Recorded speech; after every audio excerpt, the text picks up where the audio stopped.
사람은 누구나 세상에 태어났지만 때가 되면은 세상을 다 떠나게 되어 있습니다.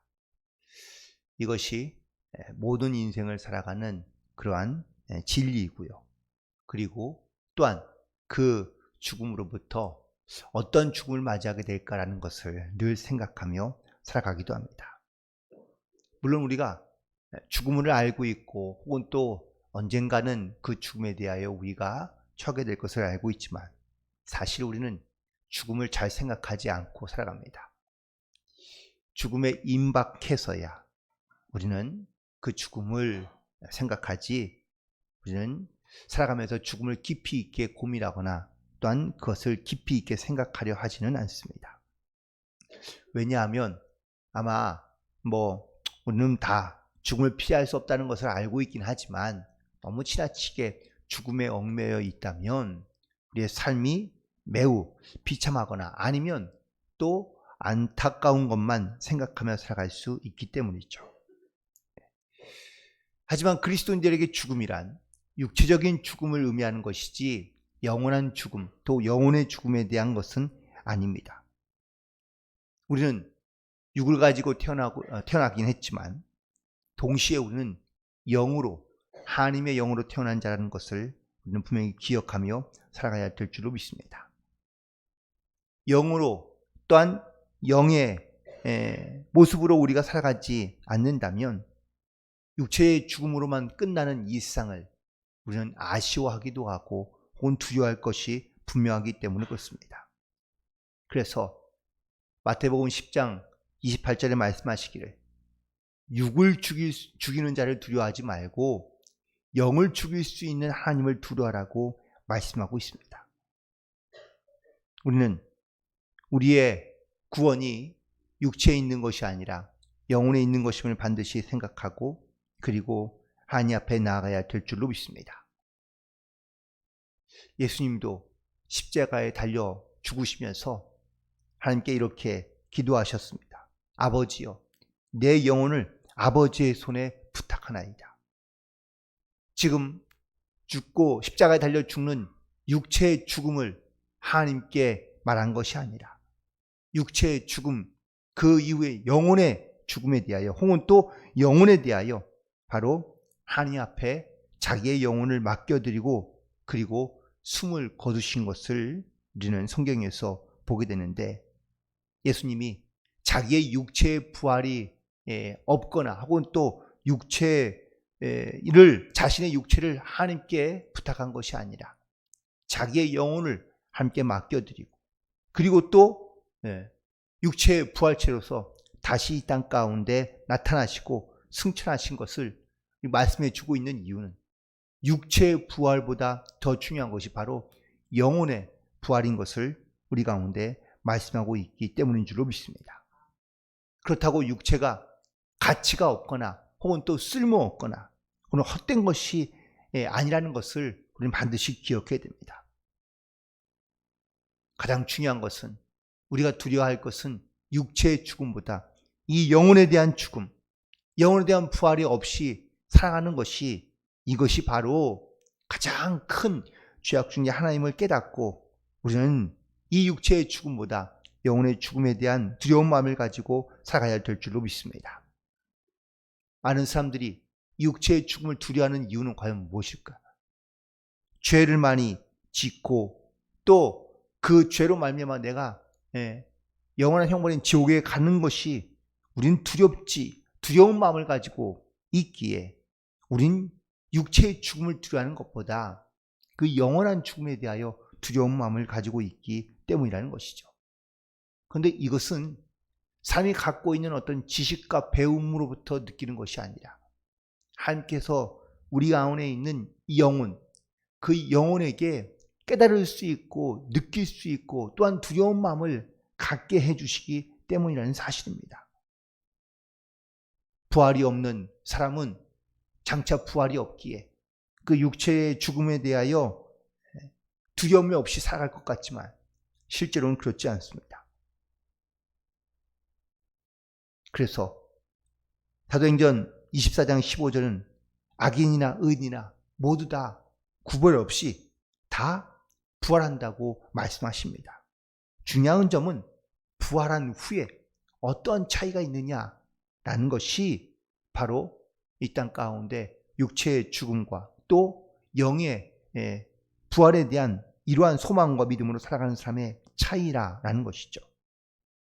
육체의 죽음은 아담의 원죄로 인한 죄의 결과입니다. 그러므로 누구나 다 죽음을 직면하게 되어져 있습니다. 히브리서 9장 27절에도 말씀하시기를 사람에게 한 번 죽는 것은 정해진 일이라고 말씀하고 있습니다.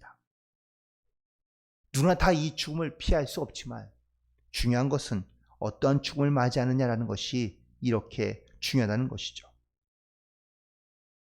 그러므로 사람은 인간의 이 땅 가운데 살다가 어떻게 죽느냐라는 것이 사실은 중요합니다. 그래서 세상에서 말하는 그 죽음에 대하여 사람은 죽어서 이름을 남기고 짐승은 죽어서 가죽을 남긴다는 그런 말이 있지 않습니까? 그래서 우리는 이 땅 가운데 살았을 때 어떻게 살아내라는 것이 왜 중요하냐? 단순히 우리가 죄송한 표현이지만 병들어 죽거나 아니면 그냥 이 땅에 살다가 그냥 죽는 그런 별세의 의미가 아니라 하나님께서 우리에게 때가 되어 부르시고 이 땅을 떠날 때에는 하나님의 사람으로서 이름으로 기억되며 또한 하나님의 뜻과 섭리 가운데 하나님의 나라로 들어가는 이러한 영혼을 향한 그러한 우리의 죽음이 되어야 할 것이고 또한 이 땅 가운데 우리가 후회 없는 인생을 살기 위해서도 우리는 이 죽음에 대한 영적인 준비를 가지고 살아가야 될 줄로 믿습니다. 제가 오늘 왜 이렇게 죽음에 대한 이야기를 많이 하느냐? 바로 오늘 본문에 나오는 내용이 사울의 죽음에 대한 이야기를 다루고 있기 때문에 그렇습니다. 다윗의 이야기를 들어가기 전에 오늘 역대상 10장에서는 사울의 이야기를 아주 짤막하게 다루고 있습니다. 그런데 사울의 이야기가 언제 태어나서 그가 어떤 일을 했고 그리고 어떻게 살아왔으며 어떠한 죽음을 맞이했느냐라는 이런 인생에 대한 전반적인 이야기가 나오는 것이 아니라 사울을 소개하는데 아주 짤막하게 이 사울의 죽음에 대해서만 다루고 있기 때문이라는 사실이죠.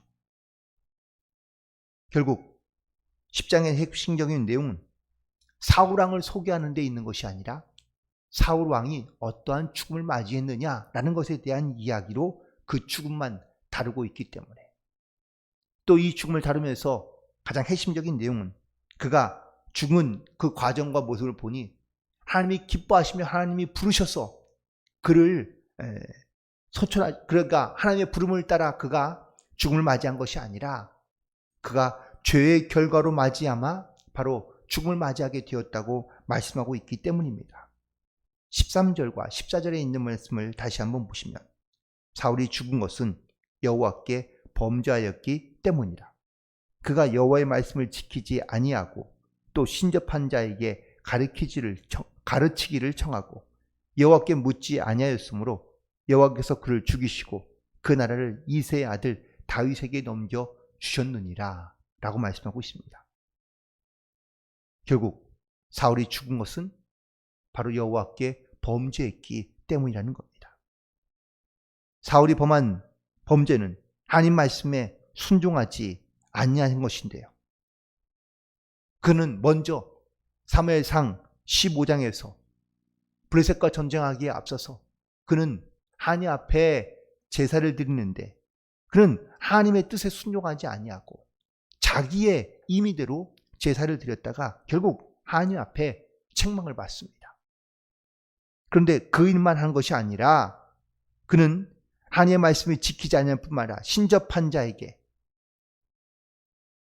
자기의 전쟁의 결과를 묻고 인생의 결과를 묻는 이런 어리석음 가운데 빠졌기 때문이라는 것이죠. 즉 육체에 대한 그러한 전쟁의 승리만 뿐만 아니라 자기의 인생의 앞길에 대하여 하나님께 묻지 아니하는 이러한 죄를 범함으로 말미암아 그는 결국 하나님 앞에 이 죽음에 대한 부르심을 받게 되었다라는 사실입니다. 결국 하나님께서는 이미 이 사울에게 또한 용서하며 또한 회개할 수 있는 많은 기회를 주셨지만 결국 그는 하나님을 의지하지 아니하고 하나님 앞에 불순종했던 이러한 일로 말미암아, 그가 범죄한 일로 말미암아 하나님께서는 그에게 이 죽음을 맞이하겠다는 사실을 말씀하고 있습니다. 사울의 죽음을 통해 우리는 어떻게 이 땅 가운데 살아가야 될지를 분명히 고민하며 또한 우리는 또 믿음으로 결단하며 주님 앞에 나아가야 될 줄로 믿습니다. 사울의 죽음이 그냥 단순히 전쟁에서 패하고 전쟁에서 실패했기 때문에 당하는 죽음으로만 우리가 생각할 수 없는 이유는 오늘 본문에서 분명히 하나님께서 말씀하시기를 그가 하나님의 말씀을 지키지 아니하며 범죄했기 때문이라고 말씀하고 있기 때문이라는 사실입니다. 우리는 살면서 우리는 죄로부터 자유로울 수 없습니다. 그리고 죄를 지으며 살아가기도 합니다. 하지만 우리가 그 죄를 깨닫지 못하고 여전히 하나님 앞에 범죄한 채 그 죄를 회개하지 않고 살아가며 혹은 또 여전히 죄 가운데 살아가고 있다면 우리는 하나님께서 우리 가운데 언제 부르실지 알 수 없기에 우리는 영적으로 이 나의 모습과 또한 나의 죄를 우리 반드시 깨닫고 돌아보며 그리고 반드시 주님 앞에 회개함으로 우리는 주님 앞에 나아가야 될 줄로 믿습니다. 하나님께서 우리와 함께 하신다는 것, 그것은 바로 내가 나의 죄를 깨닫고 또한 그 하나님의 은혜와 사랑 가운데 우리가 감사함으로 회개함으로 나아가는 것을 말하고 있습니다. 예수님의 피로 우리가 깨끗해지며 온전해질 수 있다는 이 믿음의 고백을 가지고 우리가 이 땅 가운데 살아갈 수 있을 때 우리는 영적으로 하나님 앞에 범죄한 인생으로 살아가는 것이 아니라 우리의 모든 죄를 깨끗하게 하신 예수님의 피값으로 우리 하나님의 자녀가 되며 또 하나님의 이 거룩한 영적인 모습으로 신분으로 이 땅 가운데 살아가는 구원받은 백성으로 또한 하나님의 은혜 가운데 감사하는 하나님의 자녀로 이 땅 가운데 살아가야 될 줄로 믿습니다.